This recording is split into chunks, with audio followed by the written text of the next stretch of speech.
As I already mentioned, yes. As I already mentioned that for the next 60 to 70 minutes, I would like to interact with you on the topic and overview of e-learning, which I felt very much relevant to the theme of the workshop, which has been planned by HRDC Mysore. As I was already introduced to each one of you, I am currently the professor and chairman of the Department of Studies in Computer Science, University of Mysore, Banasangotri, Mysore. So before I start with the presentation in this afternoon, I would like to share an important quote with you all. Every interaction is an opportunity to learn only if we are interested in improving rather than proving.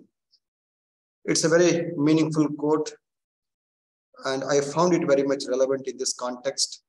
So with this, let's begin the session. The presentation outline covers a brief introduction to the topic, the types of learning, the importance of e-learning, characteristics, e-learning methods, day-to-day process, e-learning tools and companies, the future of e-learning, e-learning SWOT analysis, summary and conclusion followed by references. I have referred some books and also web sources to prepare this material. And I think I can cover these important points with you in the next 60 to 70 minutes. And of course, many of these points are quite familiar to many of you here. And because you have already experienced this from the past 3 to 4 years. And of course, this is not very much new to us because we have already been practicing this since a decade, but we have become very, very familiar from the past 2 to 3 years because of the pandemic COVID-19. So with this, I have included some points which you are already familiar, and for the sake of continuity and completeness, I don't think it requires any additional explanation. In such cases, I just highlight the points and then I continue with the next point where it really requires a little bit of interaction or discussion on the point. So with this, let me go to this simple paragraph. And this clearly says that nothing is permanent except change, which we have already heard about it.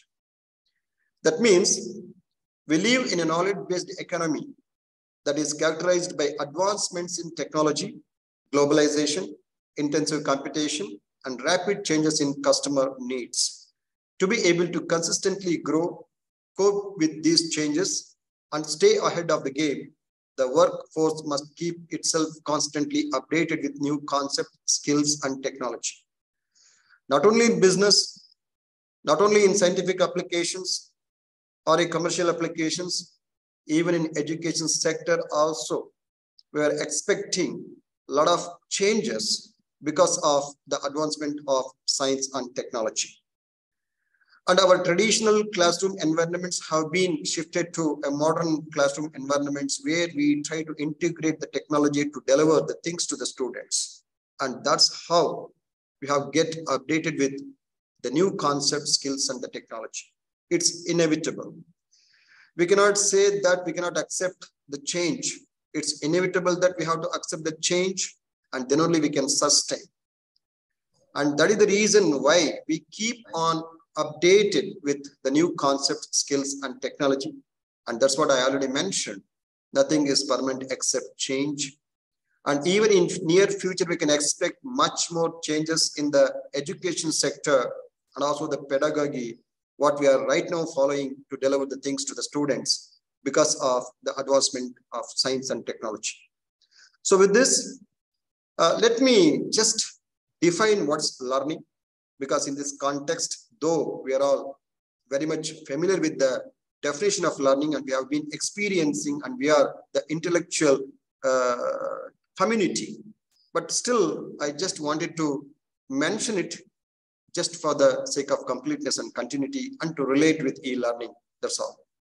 The process or experience of gaining knowledge or skill is referred to as learning. Each one of us are in learning process every day.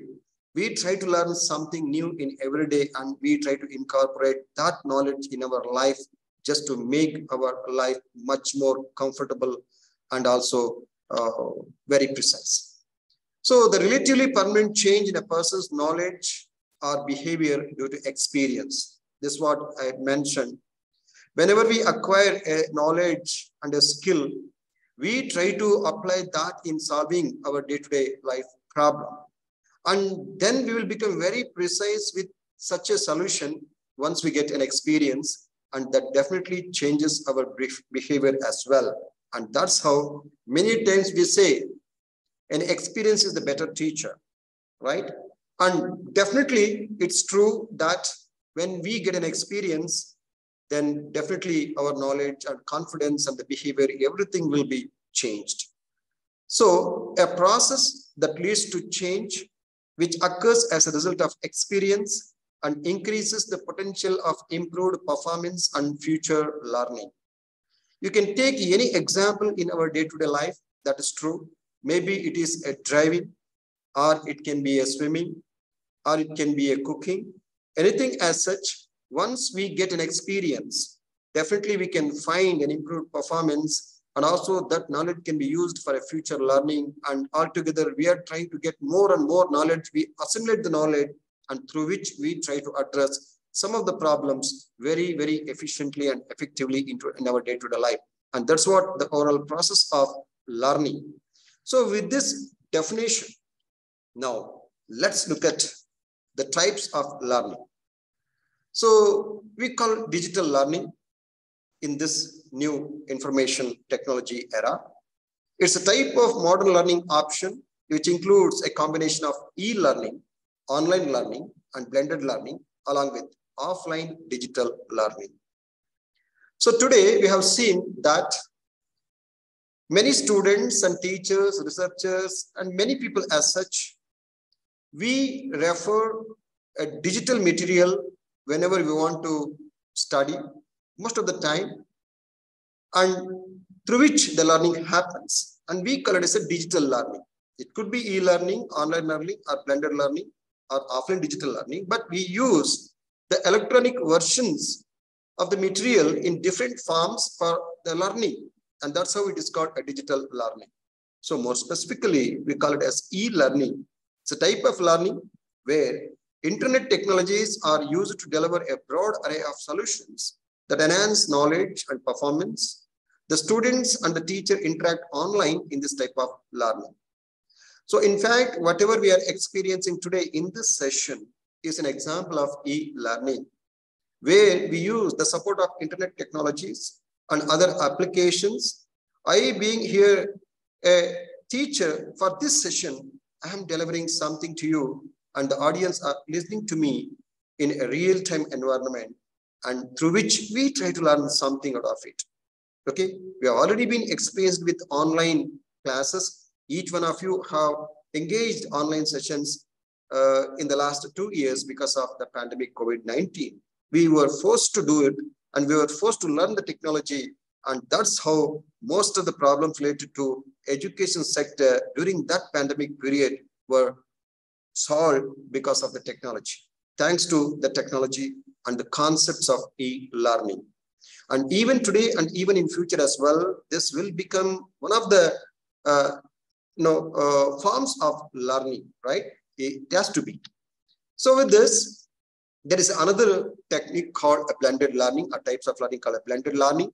It's a kind of virtual learning which combines the traditional learning of face-to-face interactions of the teacher with online instructions of a remote teacher through a video conferencing like Microsoft and EasyTalk, Cloud Meeting, and etc.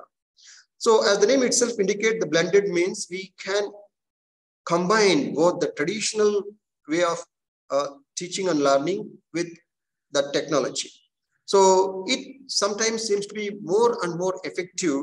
So we try to combine the advantages of both the traditional face-to-face teaching as well as the online teaching, right? And that's how in most of the advanced institutions, they try to follow this blended learning technique where the students are given a regular face-to-face interactions in the classroom sessions, and whenever they found to have more sessions to be taken, maybe there are many reasons for that, maybe to cover the more portions or the syllabus, or they want to give more information regarding the subject, what they are going to teach, or in-depth knowledge on the subject.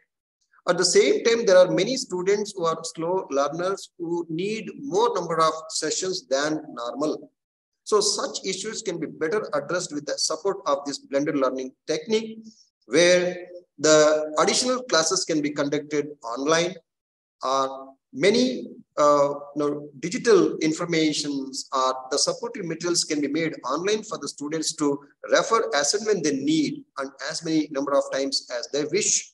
Accordingly, this blended technique or blended learning technique seems to be more effective in today's education sector. So with this, we put it all together and we call it as online learning, can be described as the combination of blended and e-learning. And the key element is the internet. So with this, if we put it in a nutshell, these different types of learning, at the outset, it will be a digital learning. At the next level, we can classify it as online and offline digital learning. And within online, we can call it as a blended and e-learning, right?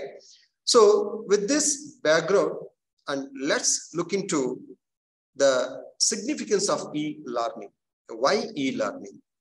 According to John Chambers, CEO of Cisco Systems, where the Cisco company is very well known for networking, and he says that there are two great equalizers in life, the internet and education. Anybody can access to it. By combining the two, e-learning will be the great equalizer in the next century by eliminating the barriers of time, distance, and socio-economic status. Nobody can bother about the time. You can access to internet and education 24/7.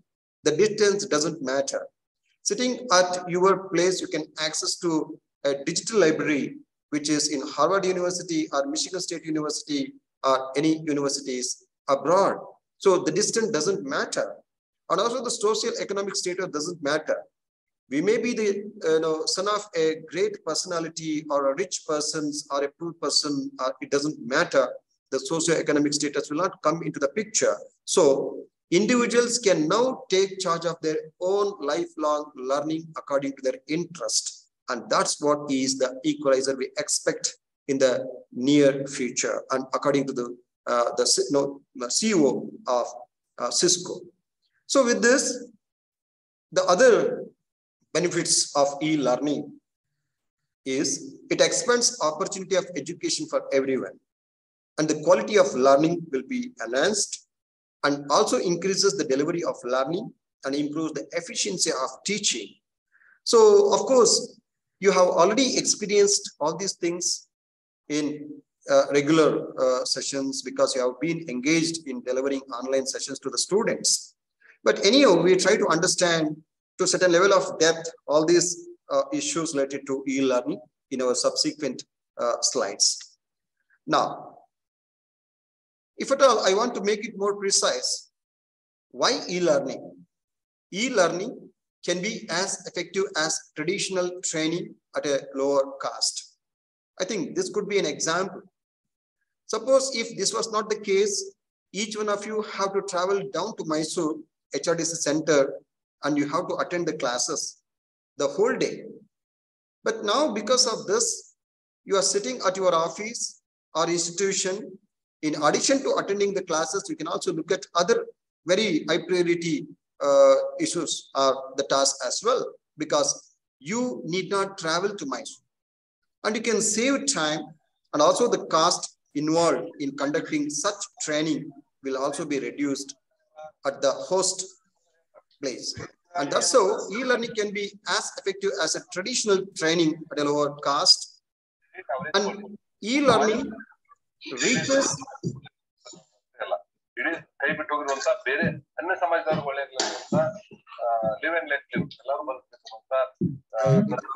I request the audience, please mute and then speak. I request each one of you to listen to. It's my sincere request. Otherwise, the objective of this session will not be served. Right? If you have any priority call, I request you to mute and talk to and come back. Okay, so otherwise it may disturb other serious audience as well. So I sincerely request the participants to mute and then talk to in case if there is any urgency as such. Okay, so thank you. So e-learning reaches a wide target audience by engaging learners who have difficulty attending conventional classroom training. So definitely we being teachers, many of us have involved in research, and also we need to acquire a higher knowledge, because whatever we have studied when we were the students in master's degree or in a bachelor degree, and those concepts need to be enhanced, because today in this new era, we have to get updated with the new technology and new concepts which need to be delivered to the new generation students. Then how can we learn? Is it possible for the teachers to attend the classes the way we were doing when we were students? No, it is not possible. Then how can we learn? Definitely, in a traditional way of learning, we will keep books, or we can have a library at home and we can study and then we can deliver the things. But at the same time, with a lower cost, it's also possible for us to make use of the technology and get updated with the instant knowledge.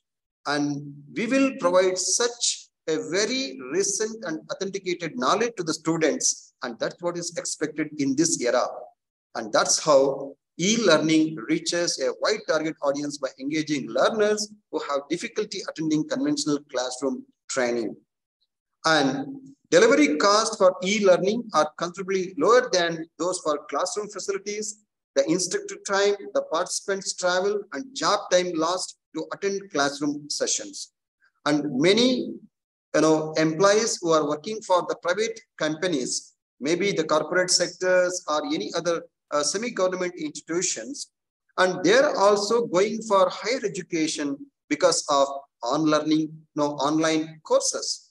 Even the University of Mysore and many other universities have started an online programs where the students can enroll, study online, and they can earn degrees online, which are equivalent to regular degrees. But however, the knowledge what we have acquired through such online degrees are also very much need to be assessed, and we have to then award the degree. So that's how this technology, and particularly the concept of e-learning, considers all those issues and the aspects. And definitely it's lower than those for the classroom facilities, where we did not worry much about the infrastructure facilities, and also the instructors, participants' time can be very well optimized by attending the classes, right? So that's what the advantage of e-learning. Apart from that, e-learning can also offer effective instructional methods such as practicing with associated feedback. Right? So many a times, whenever we are learning a new technology or new subject or a new concept, so there is a mechanism in a digital environment where we learn at the same time we can assess ourselves. There could be a questionnaire, there could be a task for us to attend. And once we complete the task or once we attend such questionnaires, then immediately the system will give you the feedback, whether you are successful or whether you are partially successful or you are fully successful or you are not at all successful.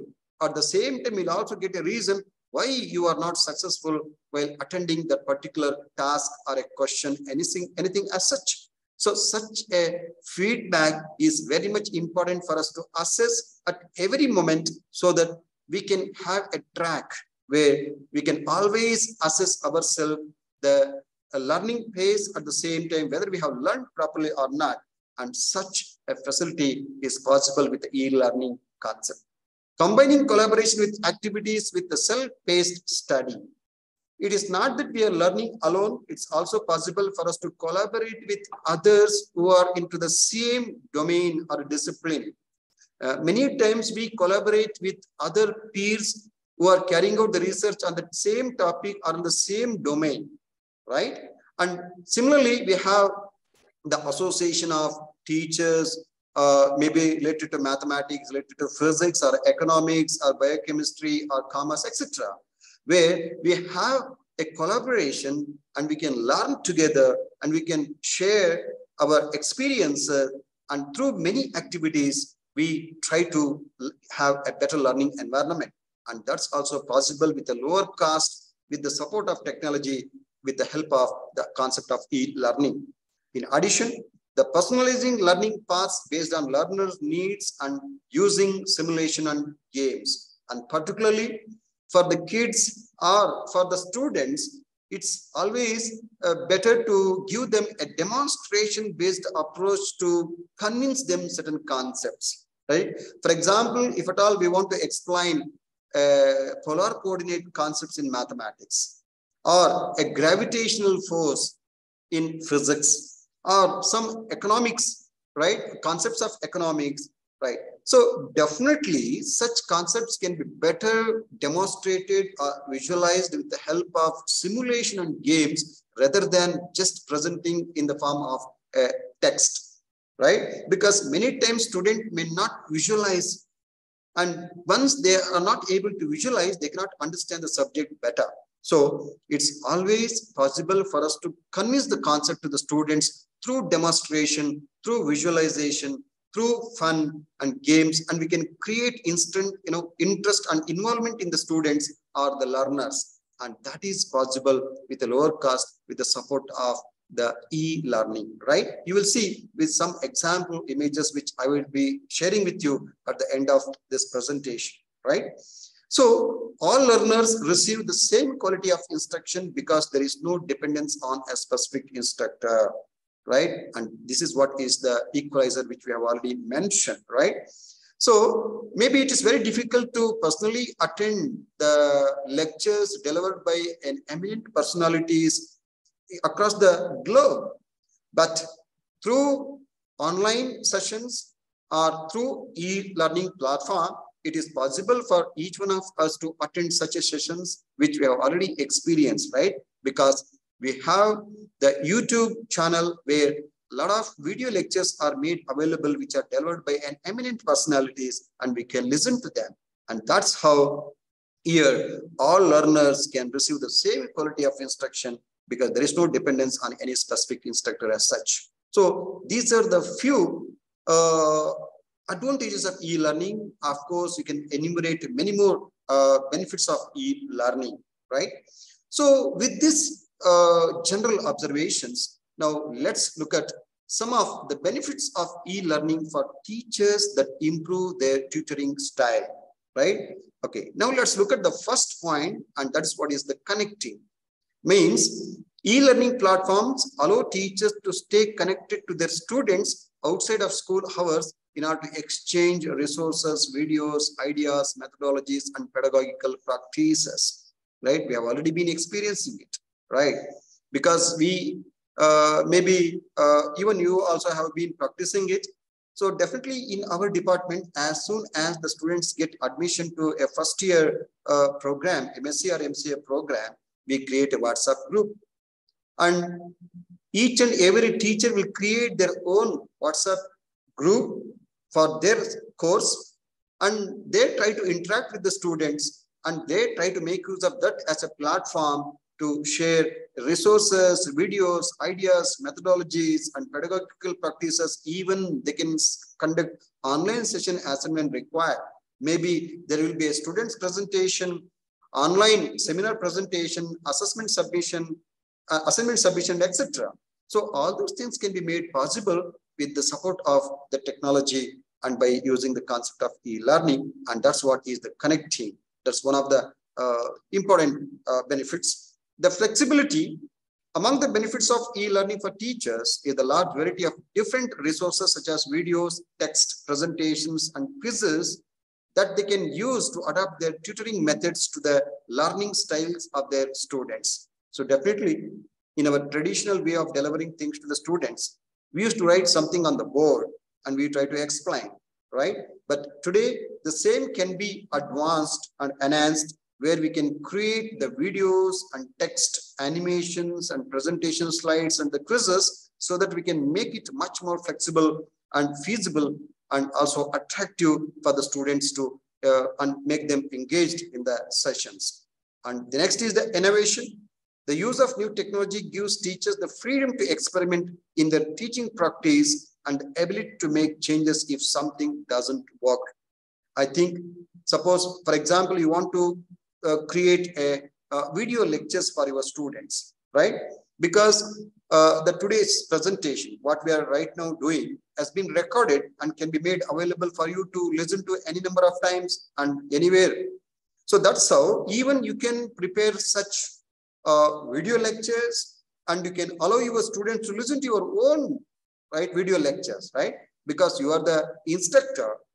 And whenever you are creating such a video lectures, you can make the content much more precise and very effective and flawless. Okay, and you can test many times, and that's how the technology supports such an innovation, right? And ability to make changes if something doesn't work. And then accessibility. Online platforms that are now available 24/7 allow teachers to develop and create their materials according to their schedules and whenever they want. And then the passion-based learning. Online platforms allow teachers to support their students outside the classroom and give them additional instructions on subjects like art, singing, chess, and cooking, right? Even today, according to NEP and even in earlier CBCS mode of education as well, there is one course where we call it as an open elective, right? The students, even they are studying science or social sciences or biological sciences or commerce, it doesn't matter. If they have an interest towards art or singing or sports and cooking, etc., they can even learn those things in a regular curriculum as well. And that's how even e-platform or e-learning platform supports such passion-based learning as well. And that's another benefit for the students as well as for the teaching community. So the another one important thing is the efficiency. Means the benefits of e-learning for teachers include the ability to receive a constant feedback from their students about whether they understand the material, if it is interesting to them, etc. Online platforms provide a large variety of assessment tools. Okay, so we can use a Google Classrooms and many other online platforms, right? So maybe the quiz, multiple choice questions, and many as such according to your convenience, right? And through which we can make it much more efficient, and also better communication with the parents, not only the students, even we can interact with the parents as well, and we can update the progress of the students, right? And that's also possible with this, and also saves times, which you have already mentioned, and also the greener and more cost effective. That's one of the most important benefits of e-learning for teachers, are the reduced costs when it comes to classroom rentals, travel fees, and printing cost, and paper consumption is also significantly reduced because all of the information is in an electronic format. And that is the reason it is mentioned as a greener and more cost effective, right? Even we have seen that even the traditional classes like Bharatanatyam and also the music, right? And the art and even like tailoring and all. So all those things can be, the training for such things can be given online with the support of the technology. And that's what is the virtual reality and also the augmented reality. I will show you some of the examples of virtual reality and augmented reality, which is the future of e-learning platform, right? So with this, when it comes to the teachers that encourage self-development. So whatever the points which I have already listed is from the point of view of their own profession, right? How as a professionals, how can I improve ourselves? But at the same time, for the self-development, because I already mentioned that many of us are involved in higher degrees like PhD degrees and postdoctoral degrees, and even many other professional degrees we wish to, right? So definitely this e-learning supports all such kind of self-development and that is one is the creativity, right? And where on a daily basis, teachers are challenged to become more versatile and creative in order to attract the attention of the students, and using a variety of online resources for an online training provokes and develops the creative thinking processes of educators. And lifelong learning is possible. There is no constraint that we have to stop learning, but as the teachers, we have to learn, and thus lifelong learning is possible. And building a community, which I already mentioned, we can have a community. I think already we have many such kind of social medias like ResearchGate, LinkedIn, and many such kind of platforms where we can build a community and we can share our knowledge. And self-reflection, right, within a feedback mechanism, we can assess ourselves. And observation, like observing other educators via different online courses can be very beneficial, and teacher can compare different teaching styles, practices, and etc. They can become more aware of what kind of teachers they are. Many times we give some people as the role models who have achieved a lot in a particular discipline or a domain, maybe in law or in economics or in mathematics and etc. We can listen to them and how they deliver things and how they make audience convincing about the concept, and what set of examples they try to consider to make the concept much more clear to the audience. So over a period of time, listening to such lectures and listening to such personalities will definitely help us to improve ourselves. That's how we observe and then we learn better. So that's how these techniques will enable us to observe, and also it helps us to improve ourselves. So having understood these, some of the benefits, particularly focusing on the teaching community and learning community. So here are some of the characteristics of e-learning, right? So as we already experienced, there is a content which is text, video, graphics, and sound, and we call it as a multimedia content. Rather than just only a text, we have a multimedia content. And also we have a collaboration and sharing, communities of practice, peers, other trainees, experts, mentors, and advisors. And the delivery is internet or internet, web, distance learning, and CD-ROMs.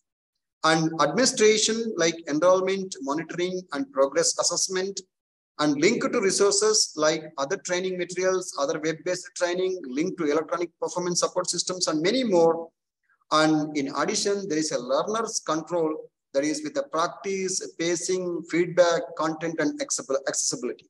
So this is how we can describe an e-learning platform, and these are the characteristics of e-learning.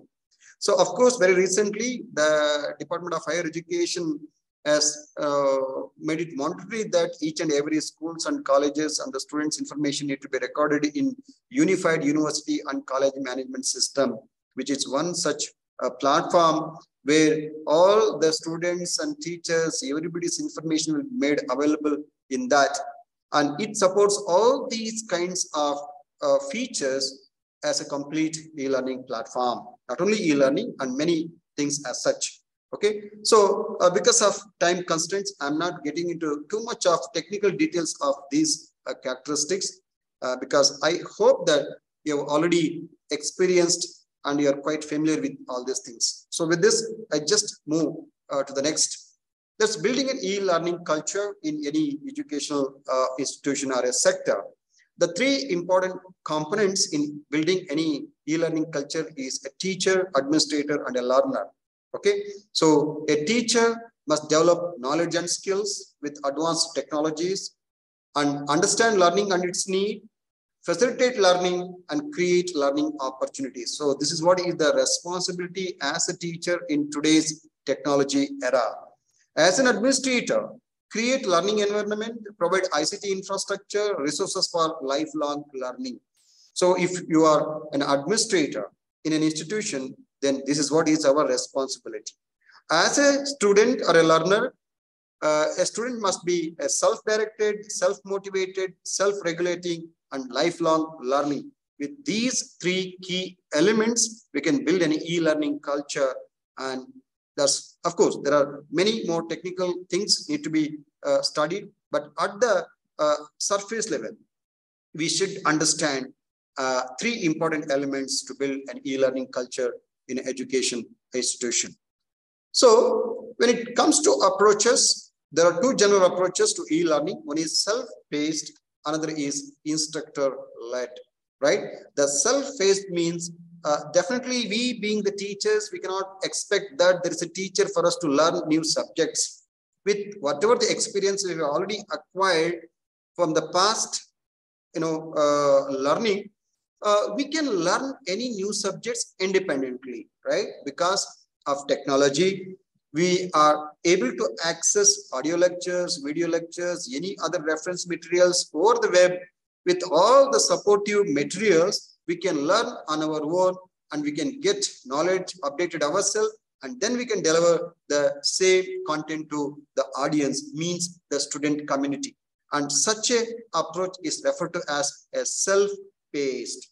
Even students can also practice at master's level because they are quite mature and grown up. Even they can study some of the subjects of their interest and which are essential to study in a self-paced mode, right? That's a completely independent. Another is the instructor-led, where it provides a different levels of support from tutors and instructors and collaboration among the learners. Okay, that's what is called instructor-led. So both are the approaches to e-learning, right? So this e-learning approaches can combine different types of e-learning components, where e-learning content, e-tutoring, e-coaching, e-mentoring, collaborative learning, and virtual classroom, as we already mentioned. So I'm just going to give you some example e-learning content and tutoring and collaborative learning and classroom, virtual classrooms. It's just one-time reading. Okay, so just for the sake of continuity. So now when it comes to e-learning content, it's a simple learning resources, interactive e-lessons, electronic simulations, and also job aids. So these will make e-learning content, right, normally. So now let's look at some of the learning resources like doc, PPT, and other kind of materials. And interactive e-lessons is also shared in terms of simulations and video lectures, and job aids, and also electronic simulations in certain experiments like chemistry and physics and mathematics, electronics, and many such kind of things, right? So that's what is the e-learning content. When it comes to e-tutoring, e-coaching, and e-mentoring, so this provides individual support and feedback to the learners through online tools and facilitation techniques. And collaborative learning activities range from discussions and knowledge sharing to working together on a common project. Social software such as charts, discussion forums, and blogs are used for online collaboration among learners. And many corporate sectors who have projects across the globe, maybe they have clients, stakeholders in many countries, they interact over such online platforms, and they have a regular interactions, and they take feedbacks, and accordingly they incorporate that and they demonstrate, and that's how the collaborative learning happens. And the same can also be extended even education sector as well, okay, because it offers many advantages, particularly for PhD scholars and also the beginners who have just got into this teaching profession. They have a lot of things to learn, and definitely this collaborative learning could be one such feature which helps them to learn better and get more and more knowledge. So this what is an example of a collaborative learning. And also virtual classroom, right? Where instruction method more similar to traditional classroom training, as it is led completely by the instructor, but in an online environment, where the quality of e-learning is defined with a learner-centered content, granularity, engaging content, interactivity, and personalization, right? So here I have just shared an image which reflects this, and I think you can get more details about this, right, whenever you come across. And at the same time, if you just access to any web sources, you can find plenty of such materials which help you to better understand the quality of e-learning. So with this, the next important point in this context is synchronous learning and asynchronous learning. So the synchronous learning means the learning happens in a real time. So this virtual session, what we are right now experiencing is an example of asynchronous learning. Sitting at one end, I am delivering something to you. At the other end, you are listening to me, right? And the interactions can happen in a real time. And that's an example of asynchronous learning. But in other way around, asynchronous learning, the same session can be recorded and can be telecasted or can be used any number of times. And that is what's an example of asynchronous learning. So many videos which you are accessing through a YouTube or any other platforms are the best examples of asynchronous learning, because the learning happens not in real time, but you are listening to a recorded video, audio, and through which you are learning. But the advantages of synchronous learning is learning happens in real time. The participant can share their ideas during the training session. The continuous and immediate correction is possible, and trainers can personalize the training, right? And that's the advantage of synchronous learning. And when it comes to asynchronous, the learning happens at the learner's convenience, right? For example, for some reasons, okay, because of some urgency or because of some other high priority task, you wanted to quit this session, right? No problem, you can quit and you can listen to the recorded version of the same lecture at your convenience, right? Maybe once you have completed your high priority task, you can just run the recorded video lecture and you can listen to, you can understand, okay? And in case if there are certain things to be clarified, definitely you can interact with the resource person who have delivered such a lecture, right? Or you can even speak to your participants and your batchmates, and you can get the clarification regarding any of the points which were not very much clear or which you could not able to attend at that moment. So all those things are possible, right? And that's what the learning happens at the learner's convenience. Learners gain in-depth subject knowledge. Learning is available just in time for instant access to knowledge. Training reaches all learners simultaneously, and this uniform learning across organization at no extra cost, right? And these are some of the very important advantages of asynchronous learning, okay? So with this, of course, I already mentioned about the blended learning. I need not explain it again, okay? So you are already quite familiar with this. If it comes to advantages, organizations can improve training and learning effectiveness through blended learning. There is an extended reach. Development cost at time can be optimized and business results are optimized. Now today, almost all corporate companies, the giants like Infosys, Wipro, Oracle, and IBM, and many such corporate companies have started work from home, right? You are already quite aware of it, right? Your kids and your relatives, they are all quite comfortable with work from home, right? They just have to go to the company once in a week, maybe only on 2 days, that is a Thursday and Friday, and the remaining 3 days they can work from home. On those 2 days, they can just update the progress and they can attend some important meetings and get the feedbacks on the work what they have already been done.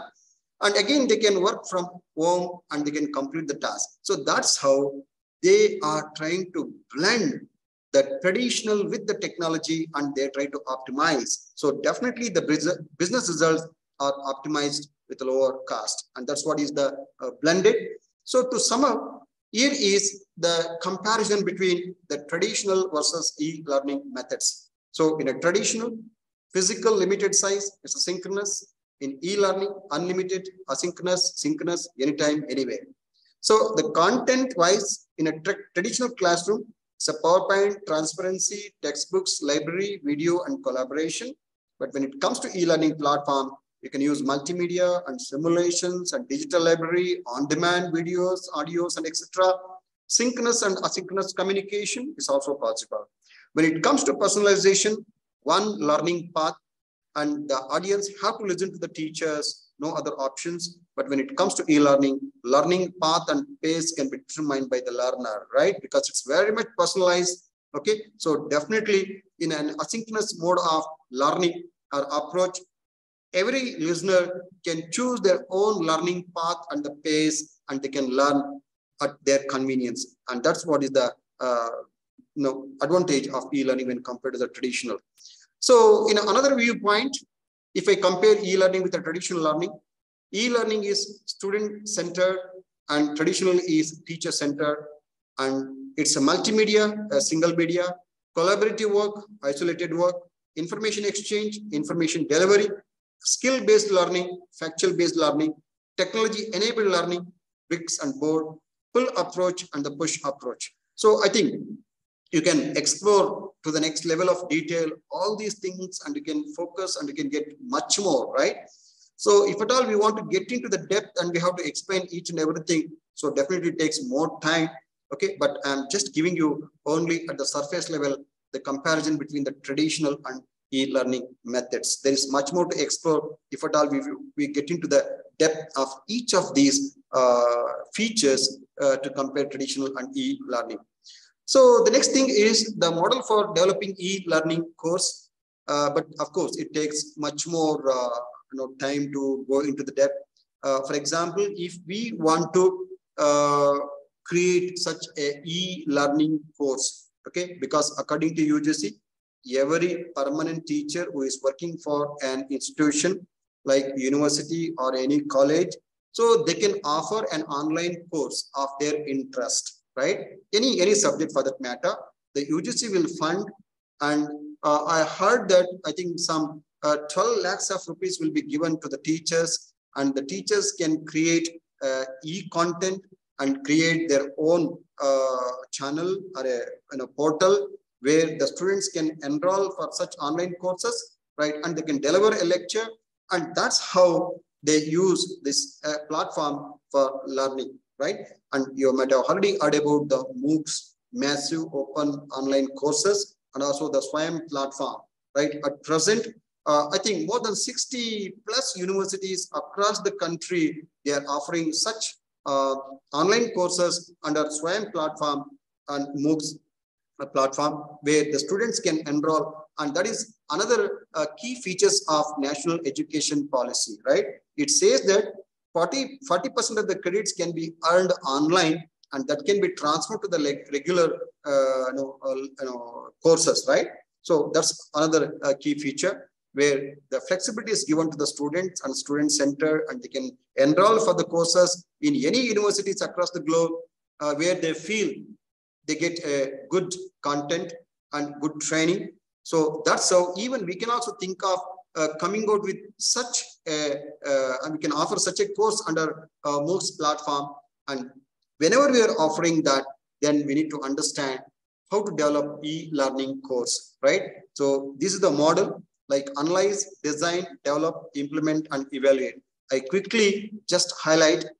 Analysis means it is something like that. Whenever we are writing a textbook, we need to identify who are the authors, whether it means who are the audience, whether we are writing a textbook for a primary school students, high school students, or degree or master degree or research scholars. So definitely the content and the depth will vary according to the audience. So very similarly, first we need to analyze who are the audience. So need analysis and target audience, task and topic analysis. So what is the depth, how much to be covered? So everything is very much important.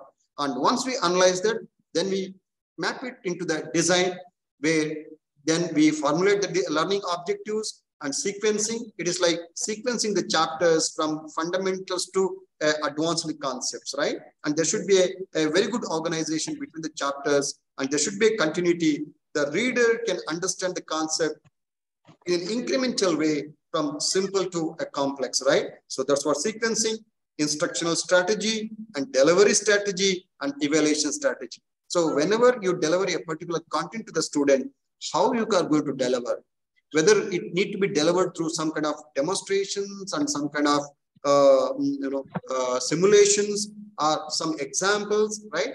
So all those things matters.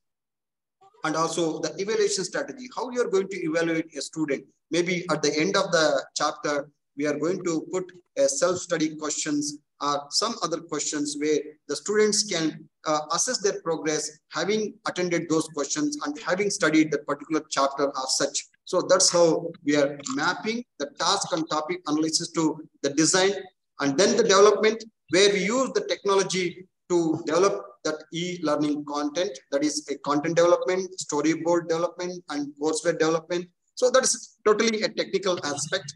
Okay, so where a team of technical people can help us to develop such a content, and then is the implementation like installation and distribution. So we create a package and we install it, and then the students can access to such a portal, and then the learning happens interactively by making use of these online courses. And finally, the evaluation is the reactions, the learnings, the behavior, and the result. So all these put together defines a model, and this is what is popularly known as ADDIE model, right? Analysis, design, development, implementation, and evaluation, right? So this is the very common e-learning process, which is normally used in developing a content for e-learning courses, right? So that's all I can just explain because of time constraint, but technically it requires more, right? I think at this level of discussion, such level of technical discussion may not be required because of time constraint, right?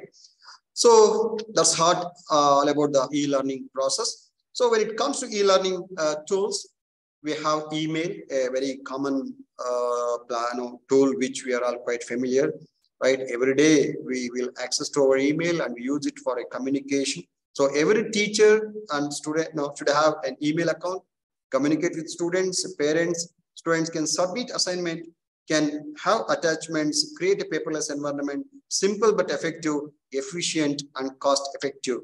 And then we have a chart, something like a WhatsApp and other kind of tools as such, right? And Telegram and etc. A synchronous communication tool, communicate with students, parents, and more students' participation and collaborative learning can also happen, right? And online forms like asynchronous discussion form, teacher can create discussion groups, and teacher could post a question and request students to comment, and students can post their comments, can encourage community participation. Collaborative learning can be fostered and feedback from diverse culture. So all are the important characteristics of this online form tool, where we can use online form for such things.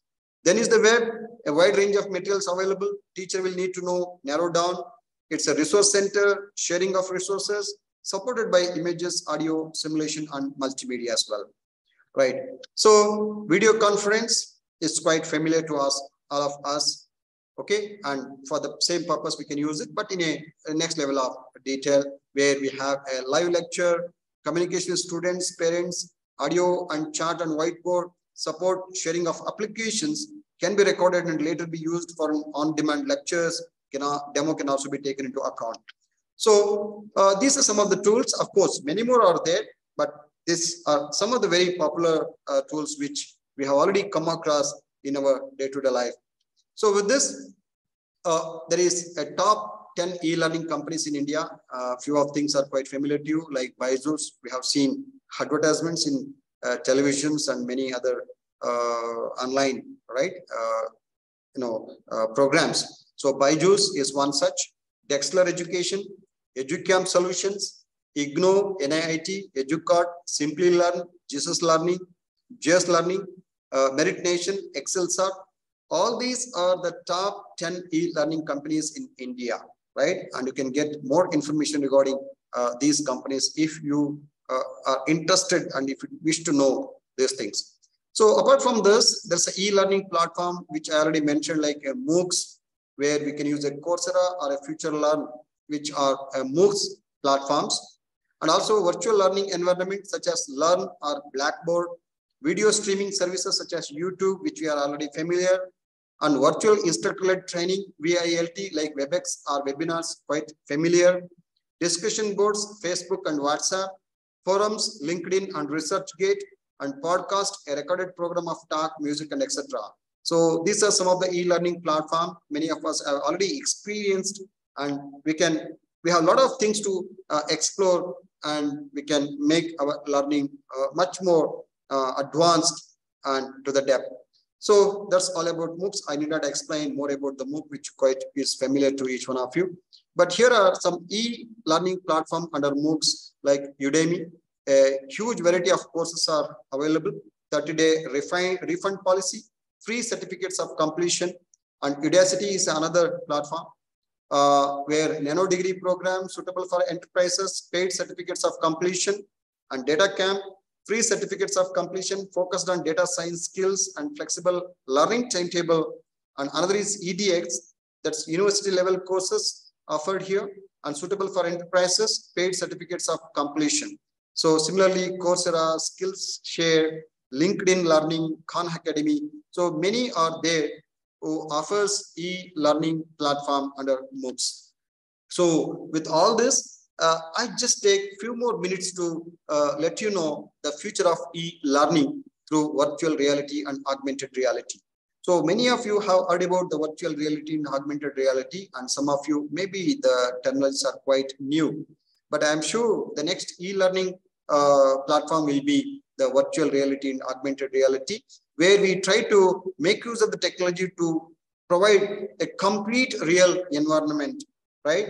And also we can combine the real environment with some, augmented reality, right? With some augmentation, right? Integrated to the real environment. So altogether, it gives a new learning experience where we can keep the audience or the learners engaged, right? And we can create interest and involvement, right? And that's what is the future of e-learning.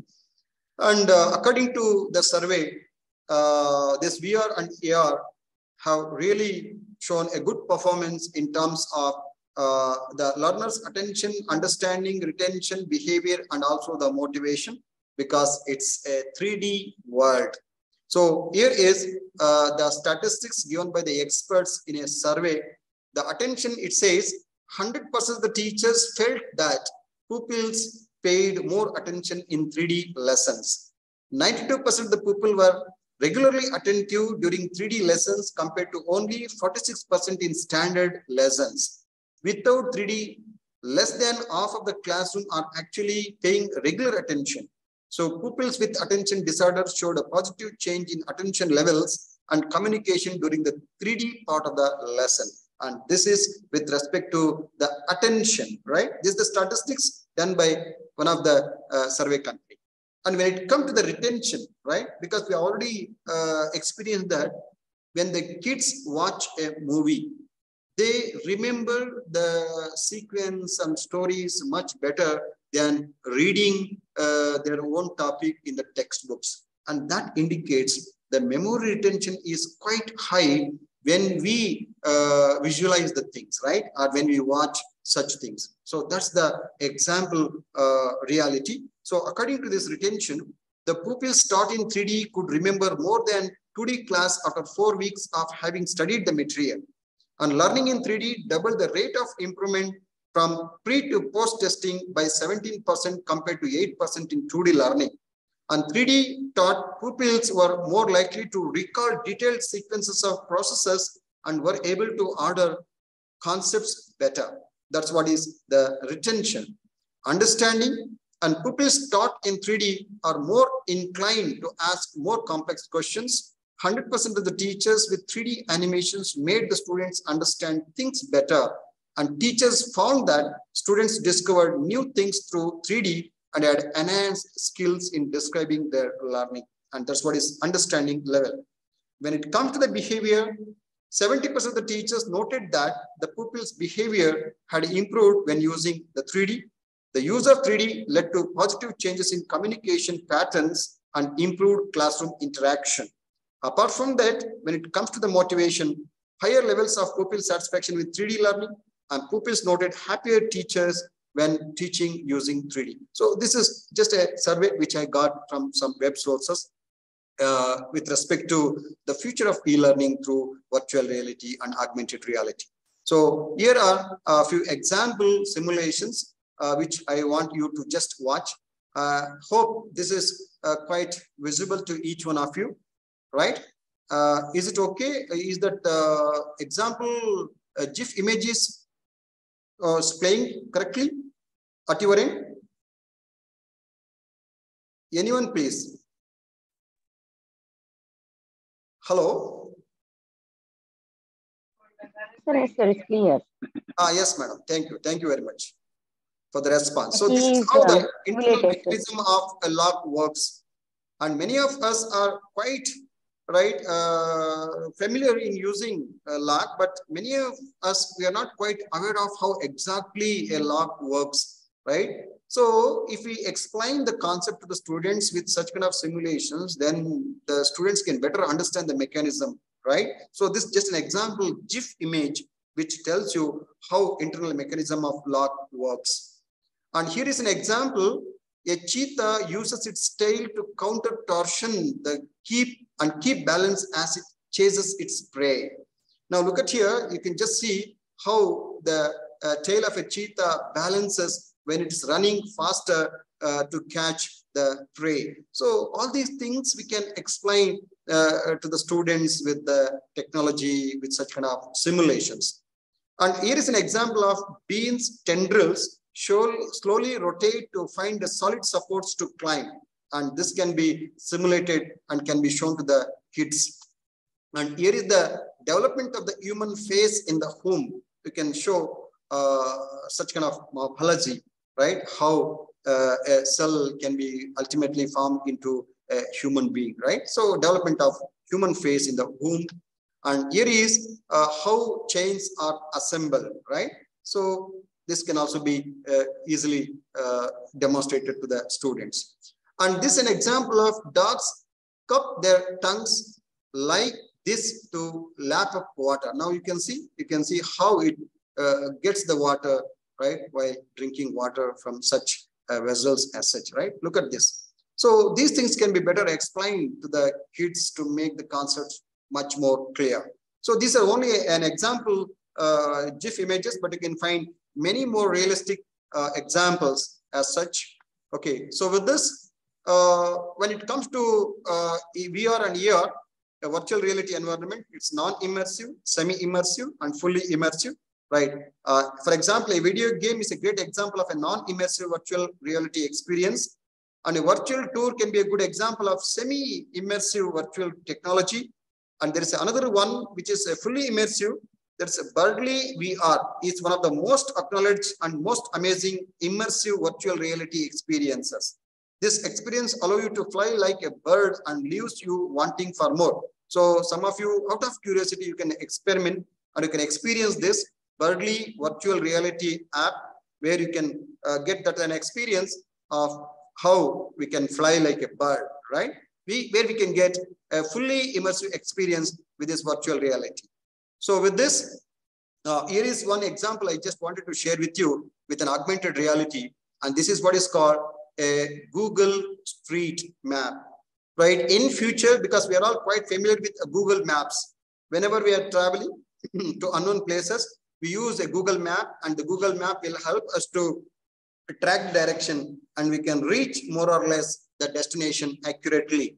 But now, with the support of augmented reality, the Google has come out with a new technology where you can see the complete city as if it's a real city, right? Where you can see each and every streets the way it's captured in reality, and which gives a real experience where you are, you can easily locate the destination, right?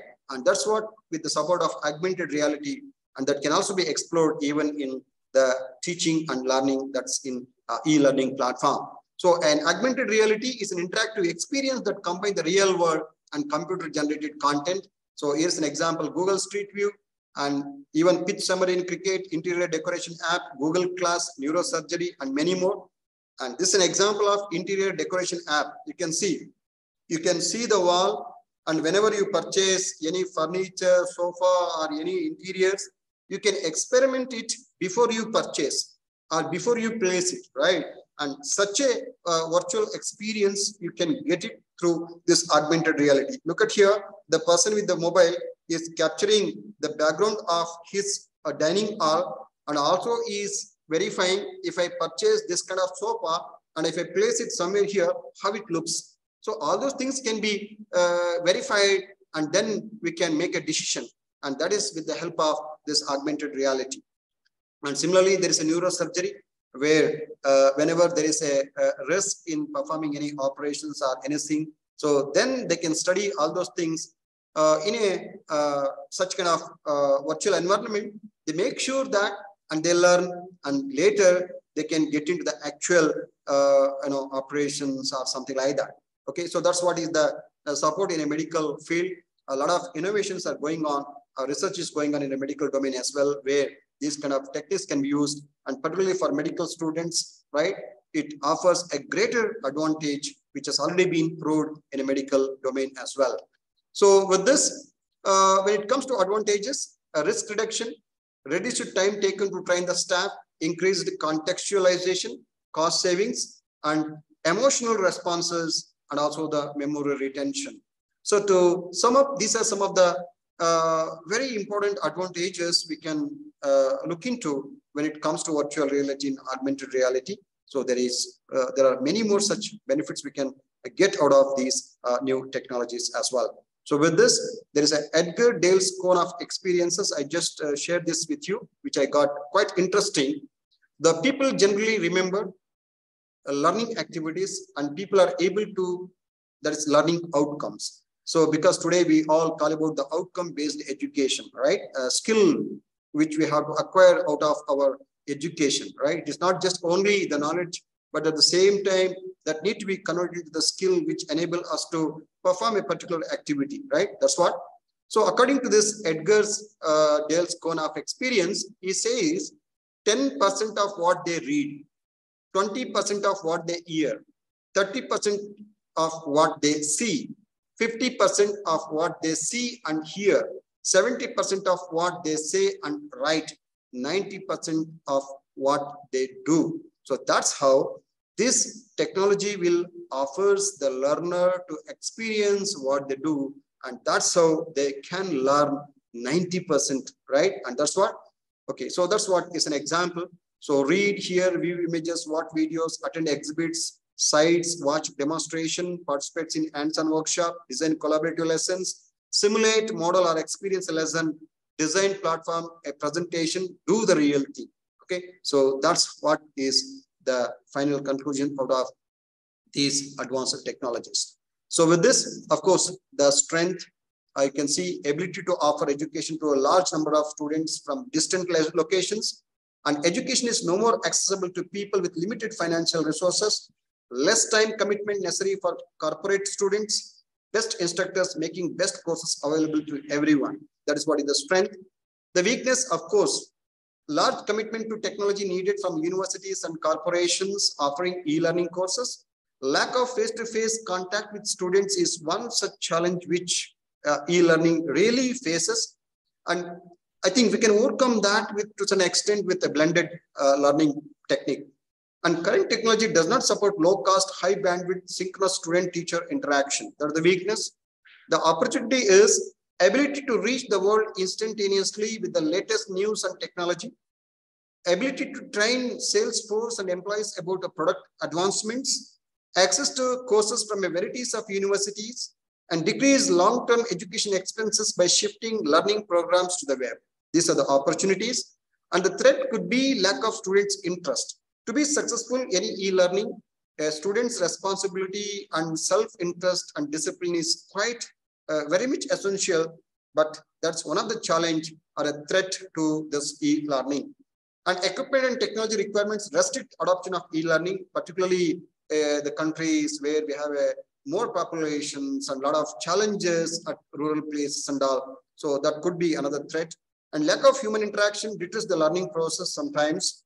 And most corporate instructor-led courses last 4 to 5 days. A comprehensive coverage of some topics could be lost in a shorter e-course because of everything we push up fast, right? And certain things may be missing, but of course, we can take care of all these things over a period of time with an experience.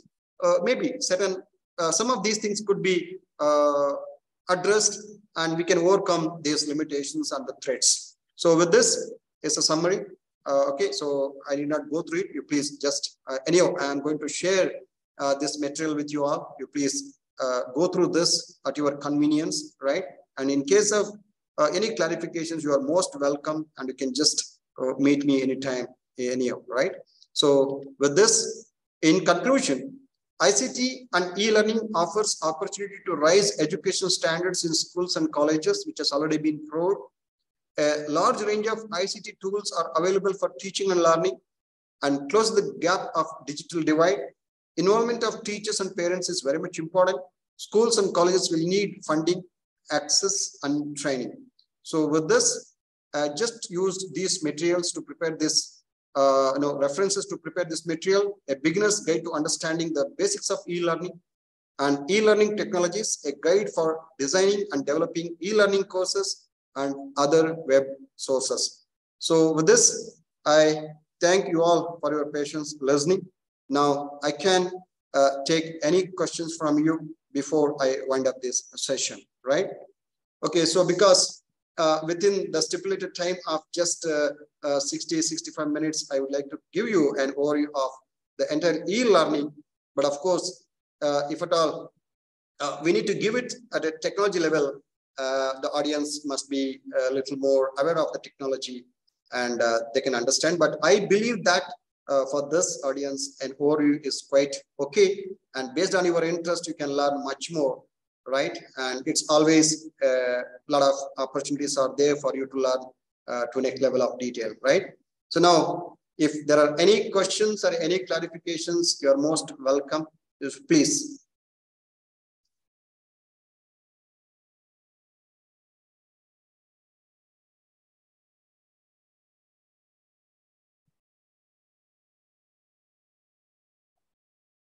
So if you have already experienced taking classes to the students during the COVID period and lockdown period, and if you have experienced anything as such, I think you can share it.